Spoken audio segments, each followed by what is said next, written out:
Again, this is a developing story. There has been an explosion. Absolutely shocking.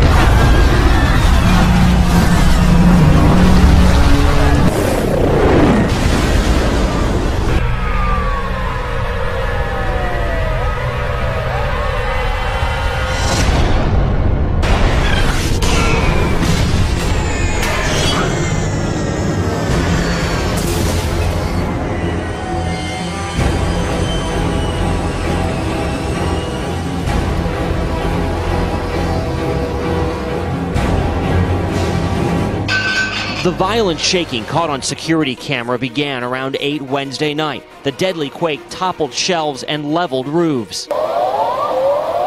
Sirens echoed as hundreds ran into the streets of Santiago.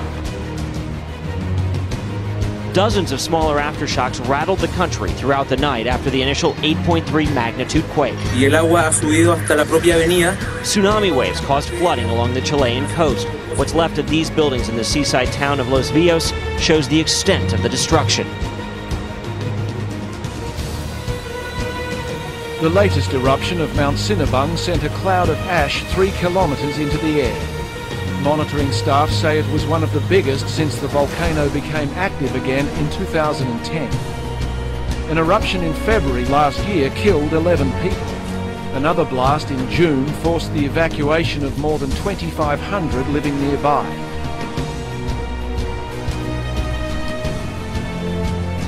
So we had an earthquake out west this morning. This was actually pretty close to Los Angeles, and there's the map. You can see it was about 75 miles east of LA. It's that orange dot. This happened just after 9 a.m. Pacific time, so local time out there.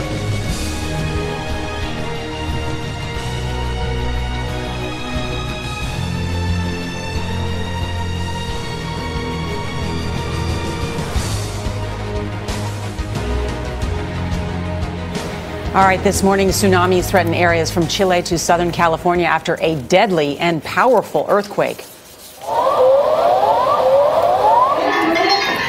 The 8.3 magnitude quake rocked Chile last night. At least 5 people died. It struck about 140 miles northwest of the capital, Santiago. Tsunami warnings cover much of South America, Hawaii, and 300 miles of the California coast. Chris Van Cleave is actually in Manhattan Beach this morning. Chris, good morning. Good morning. Here in Manhattan Beach, the police are down on the beach, keeping people away from the water. The pier is closed. That earthquake was so strong in Chile, people on the other side of South America said they felt it. The violent shaking caught on security camera began around 8 Wednesday night. The deadly quake toppled shelves and leveled roofs. You feel you are powerless. And that's when you really internalize that nature, you can't do anything. Sirens echoed as hundreds ran into the streets of Santiago. Kurt Otway felt the tremors in Valle Nevado, 40 miles east of the Chilean capital. The building started to shake a little bit more, and the elevator started to rattle a bit, and everybody realized that we were in an earthquake. Dozens of smaller aftershocks rattled the country throughout the night after the initial 8.3 magnitude quake. Y el agua ha subido hasta la propia avenida. Tsunami waves caused flooding along the Chilean coast. What's left of these buildings in the seaside town of Los Villos shows the extent of the destruction. More than 1 million people were forced to evacuate their homes.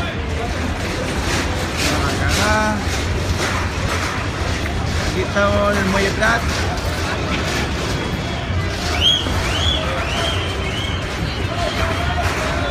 As coisas se mexendo. Ei, foi só eu chegar que começou.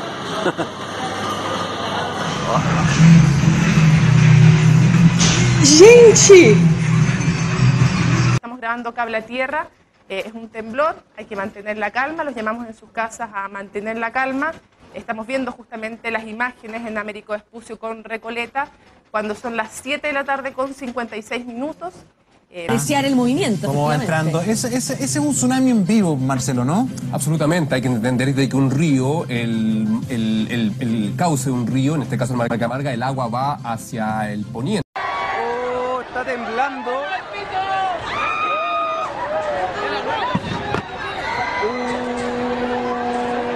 En estos momentos está temblando. En La Serena son las 7:54 y está temblando en estos momentos.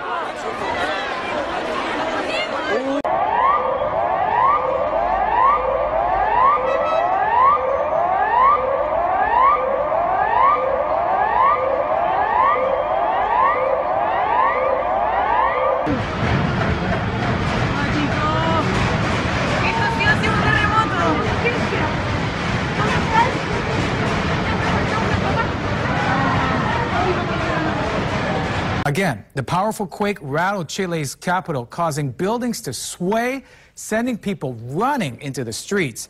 U.S. officials say it was centered about 153 miles northwest of Santiago, Chile. Several strong aftershocks hit within minutes as the tsunami alarms sounded. And again, this is an area that we do see quite a few large earthquakes due to these two huge plates rubbing against each other, and every once in a while they slip, causing an earthquake and at times a tsunami. You can see people scrambling out of that building as the ground was shaking, and parts of Chile also recording several large waves moving through their coastline. Yet to be determined if Hawaii will see any tsunami waves. But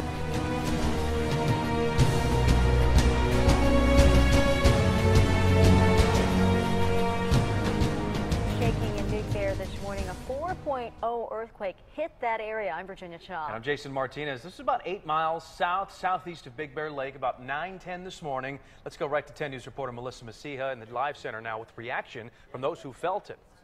Yeah, Jason and Virginia, that earthquake originally measured a 4.5, just downgraded to a 4.0. But get this, seismologists in the region were all in Palm Springs at the Southern California Earthquake Center during their annual meeting. They felt the shaker, and they said their early warning system worked. Oh, to be a fly on the wall at this meeting, but hey, we got Twitter, which is basically the next best thing because they were all live tweeting when this earthquake happened. Dr. Lucy Jones said here, first earthquake I have ever felt at an SCEC meeting. Julian Lozo said the beta test of the early warning system definitely caught the 4.5, now 4.0, before it got to us here at the meeting. And this one here I thought was kind of funny. Lucille said, first time I see people applauding right after feeling an earthquake. Again, no major reports of any damage or injury, but yeah, that beta testing system, apparently they all got the alert warning them about the earthquake. So just imagine when that is released. So we had an earthquake out west this morning. This was actually pretty close to Los Angeles, and there's the map. You can see it was about 75 miles east of LA. It's that orange dot. This happened just after 9 a.m. Pacific time, so local time out there. And of course, this stuff happens around LA all the time, but people did feel it. Now, there have not been any reports of, any kind of significant damage. The earthquake was actually centered close to Big Bear Lake, about 4.5 miles northeast of Forest Falls, a little community over there in the mountains. It was originally measured at a 4.5, but downgraded to a 4.0 an hour later. I mentioned people felt it, but it was a pretty deep earthquake, and usually the shallow ones you can feel a little bit worse.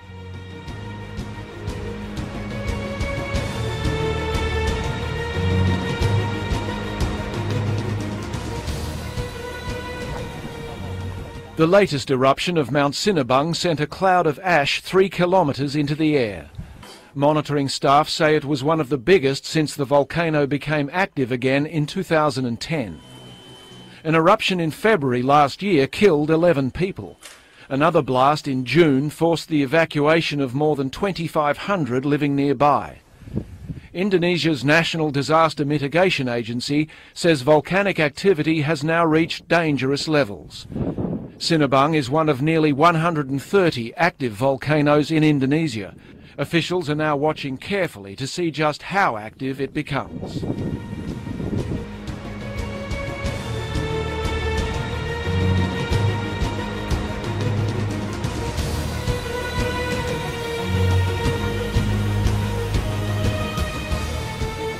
A close-knit group of polygamous families are suddenly in the national spotlight after deadly flash floods in Utah. Floods so bad, they're only seen about once a century. These very disturbing scenes happened near the Arizona border. Now, 12 of the victims were members of 2 families in the small polygamous town of Hilldale.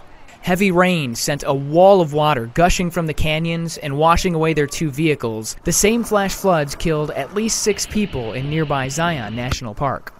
And authorities are still searching for others that are still missing. The Hilldale family members included 3 women and 9 children, ranging in age from 4 into their teens. Among them, Josephine Johnson Jessup, the oldest sister and often described as a sweetheart. She was a teacher before she became a mom. Della Johnson Black, an accomplished seamstress as well as a mom. And Naomi Johnson Jessup, who survived cancer as a youngster and went on to become the comedienne of her extended family. I'm Ari Sarsalari, The Weather Channel.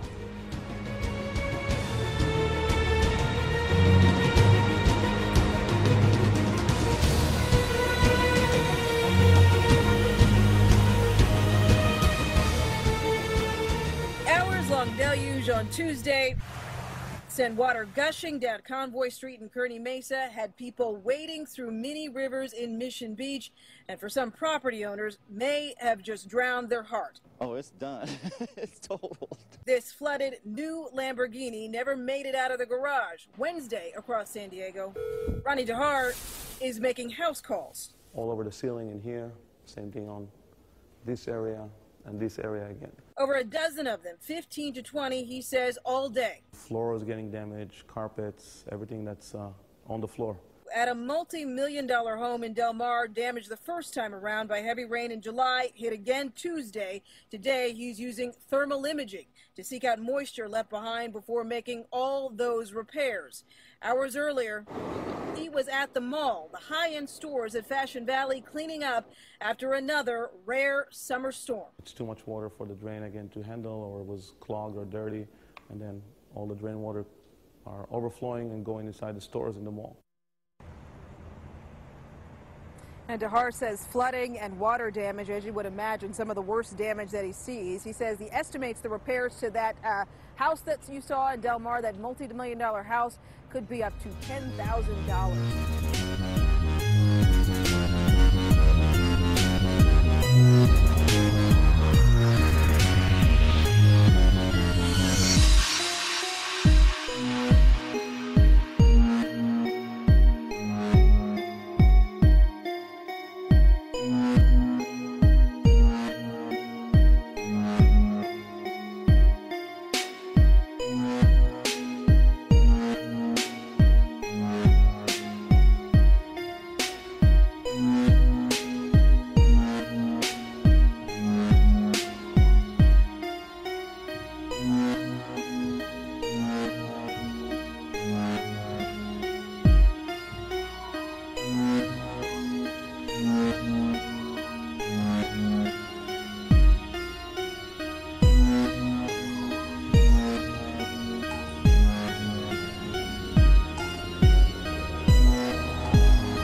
French startup company says it's reached a breakthrough creating human sperm in a lab for the first time. It will allow us to treat 2 types of patients. First, young children who have cancer. We will be able to preserve their fertility because until today, when a young boy has cancer, and if he has chemotherapy treatment, it will damage all his spermatogenesis and he will be sterile. The other use is for men who have a block in the process that creates sperm in the body. So the purpose is also to put a little piece of testicular tissue in our system of culture in order to cultivate them in an environment that will boost the lifting of the block they have in their organism and that will enable their block cells to continue its spermatogenesis until obtaining spermatozoa. The company, Callistem, has been working with a top French government lab. The two had previously announced the discovery, but detailed how it works for the first time Thursday. The process that scientists say they have replicated usually takes 72 days in the human body. The research took a decade. Matt Friedman, Associated Press.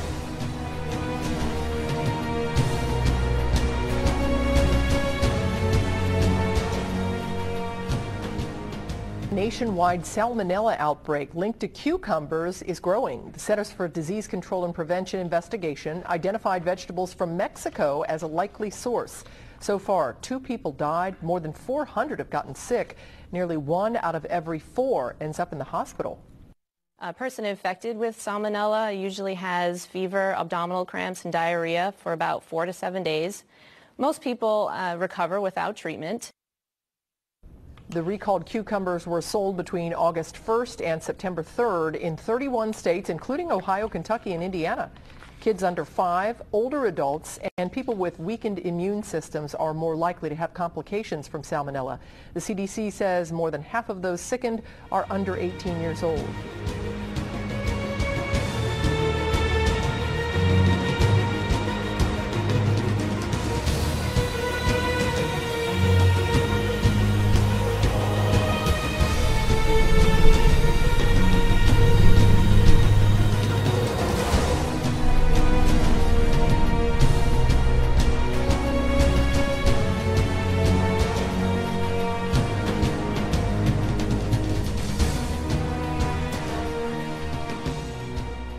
Alert now about a child's disturbing death. A local woman accused of beheading her 3-month-old daughter has now been found competent to stand trial.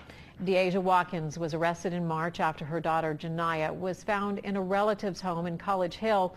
She has been charged with aggravated murder. Doctors found she suffered from postpartum psychosis. A hearing next month will determine whether her mental illness qualifies her for a not guilty by reason of insanity defense, but she is found competent to stand trial.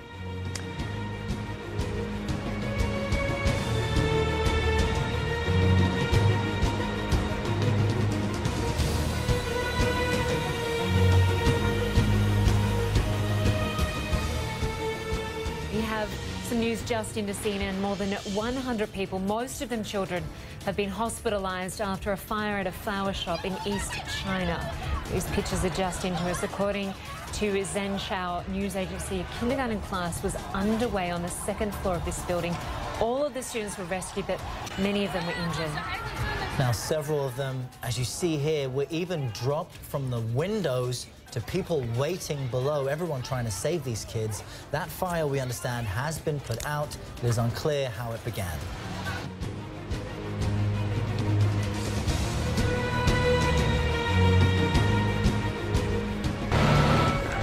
We just walked onto this property. We walked onto the grounds of the shrine and the campus to see for the first time how much progress has been made already. And it does speak, doesn't it, to the joy, the excitement, the enthusiasm. And I'm finding that all over this community, not just in the Catholic Church, not just in the Catholic community, but all over this community and all over the country. Can you envision a better place than the scene of the Basilica, that dome, and we hope a sky that looks every bit as blue as today's sky. One of the things that I think we all look forward to is the effect that Pope Francis has on people. In fact, we hear of the so-called Francis effect. He has a way of touching people, of bringing out the very best response in people. And I'm hoping that one of the things his visit here will highlight is his message that we all need to be able to come together, to work together, that we do share a common humanity, that we are all part of the human family.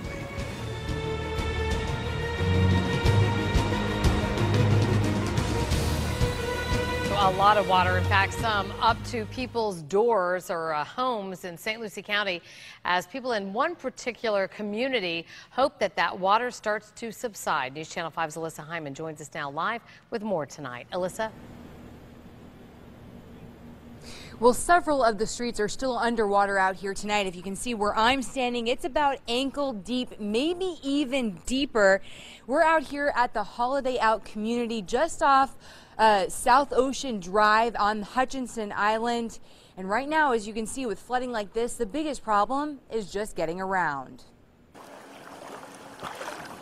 Ankle-deep water covering many areas across the Treasure Coast tonight. We took our shoes and socks off and rolled up our pants legs to get in. For the steady stream of vacationers like the Scherer family, this was not the Sunshine State welcome they expected after an exhausting 12-hour drive from Tennessee. Just about 4 or 5 inches of water right here. St. Lucie County slammed with heavy rain Wednesday. At one point, fire rescue closed parts of South Ocean Drive. And here in the Holiday Out community, flooding still causing an issue. Almost a foot deep in some places, carrying debris everywhere. Mostly garbage bins and a few manhole covers, small ones. And they were doing what? Floating around. Residents in this neighborhood have seen severe flooding before, but they say this rose to a new level. Our children used to ride their bicycles through this water and so forth, but I've never seen it like this. And fire rescue says it responded to about a half a dozen more crashes than normal because of all the rain we had today. Luckily, none of them very serious. And as you just heard, well, there could be more rain in the forecast, and residents are just hoping it starts to go down before all of that comes back. Reporting live on Hutchinson Island, Alyssa Hyman, WPTV News Channel 5.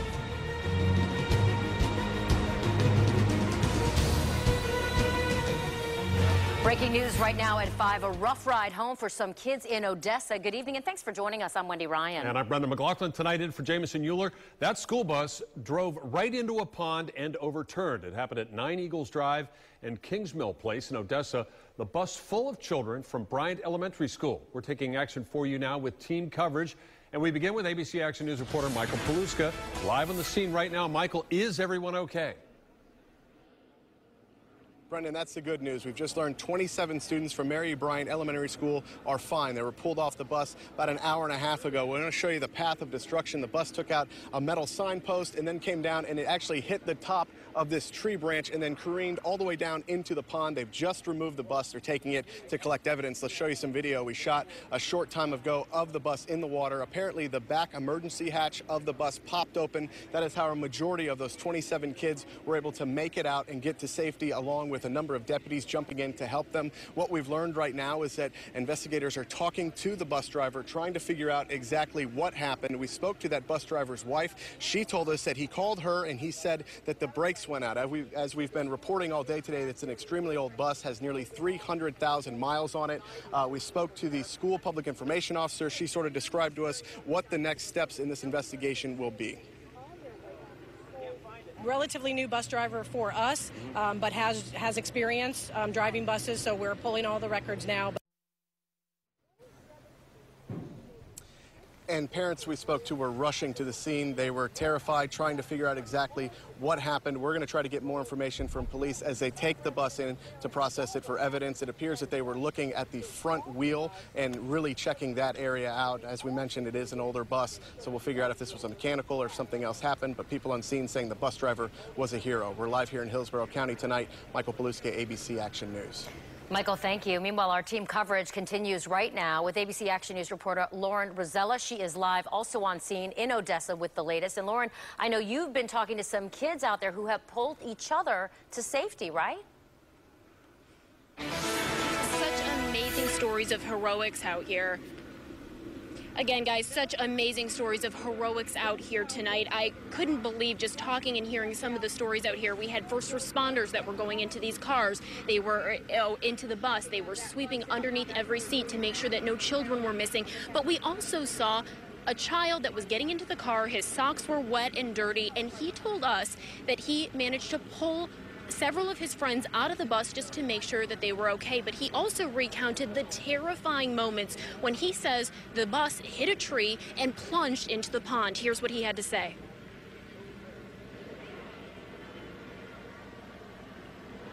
And then I see the bus driver like trying to handle the wheel, but it was really hard. And then I see him stepping on the brakes, but the brakes weren't working. And then everyone started screaming because we kept on accelerating. So then after that happened, we slammed into the gates, and then we hit a tree, and the bus flipped, and it went straight into the lake.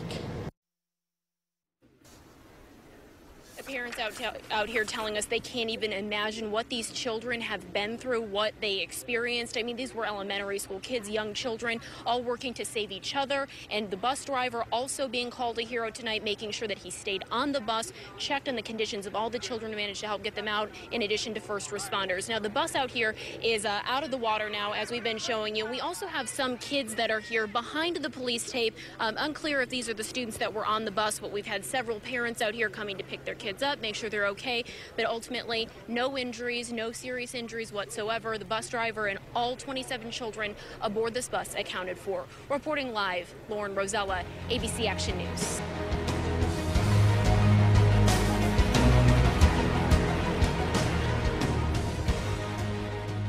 In Chile, Ivan. Yeah, we had a major earthquake yesterday across Chile. In fact, an 8.3, and a state of emergency is still underway as that powerful quake hit the region. Let's take you to some of the pictures there. In fact, the earthquake not only doing the damage you're seeing there, but also triggering a tsunami that included warnings up towards California as well. Nothing, of course, materialized there, but we did have 15-foot waves that arrived across the Chilean coast. There you see them assessing the damage today. The quake hit off the coast of Chile last night with a magnitude of 8.3, lasting for 3 minutes. Dozens of aftershocks, of course, have continued. And get this, about 1 million people. Imagine that, 1 million people had to get out of the way. There were evacuation orders in place. I want to show you that the danger is not over here on this map here. What you see here, this is a cluster of aftershocks here, the blue dot representing the actual epicenter of the 8.3, but we've had numerous aftershocks that have continued, and the reason that's important is because basically an aftershock is just an earthquake, and we've had actually significant aftershocks. Look, 7.0, a 6.4, a 6.5. If your home was damaged as a result of the original 8.3, it could come down as a result of these aftershocks here. So the danger is not over. The tsunami danger obviously has passed, and the reason we had it is because the earthquake occurred underwater, and they did have those 15-foot waves arriving there. But at this point, we're just going to continue to track the aftershocks, which, by the way, with an 8.3 can last for months, if not years, but they diminish in intensity and frequency. We'll keep you posted on that, and hopefully the death toll remains low compared to the 8.8 they had in 2010, where they lost hundreds of people.